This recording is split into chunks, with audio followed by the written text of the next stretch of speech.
নমস্কার সকলকে, আশা করি সকলে ভালো আছেন, আমরাও ভালো আছি।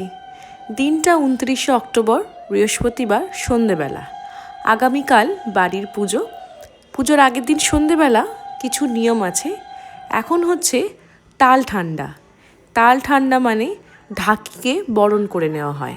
ঢাক এবং ডগর দুটোকে আলাদা আলাদা করে বরণ করা হয়। গঙ্গা জল, সর্ষের তেল, সিঁদুরের ফোঁটা ইত্যাদি দিয়ে বরণ করা হয় এবং ওই যেই দাদারা ঢাক বাজান বা ডগর বাজান তাদের হাতে পান, সুপুরি, মিষ্টি, তেল ইত্যাদি তুলে দেওয়া হয়। ঠিক একইভাবে ডগরও সামনে রেখে ওই জল, সর্ষের তেল, সিঁদুরের ফোঁটা এইগুলো দিয়ে বরণ করে নেওয়া হয় এবং যেই দাদারা ডগর বাজান তাদের হাতেও মিষ্টি, তেল, পান, সুপারি ইত্যাদি দেওয়া হয়।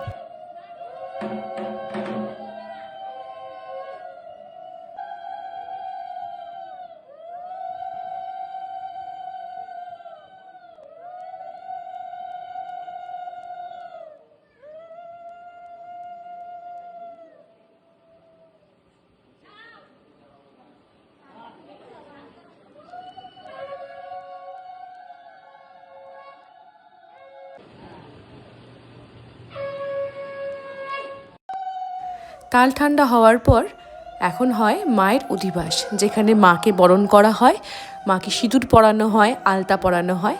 আমাদের বাড়ির পুজোতে সপ্তমী অষ্টমী আলাদা করে পুজো হয় না, মানে সপ্তমীর দিন সপ্তমী বা অষ্টমীর দিন অষ্টমী পুজো এরকমভাবে হয় না।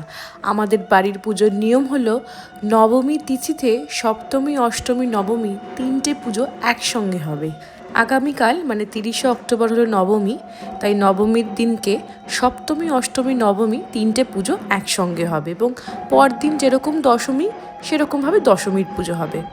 আমাদের বাড়ির পুজোটা যেহেতু পুরোপুরি পারিবারিক পুজো, সেখানে আমরা প্রত্যেকটি মানুষ নিজ নিজ দায়িত্ব পালন করি, তাই জন্য খুব বেশি ভিডিও করা পসিবল হয় না। ছোট ছোট ভিডিও আপনাদের সঙ্গে শেয়ার করব। আজকের ভিডিওটা এখানে শেষ করছি। সবাই ভালো থাকবেন, সকলকে ভালো রাখবেন। দেখা হচ্ছে পরের ভিডিওতে।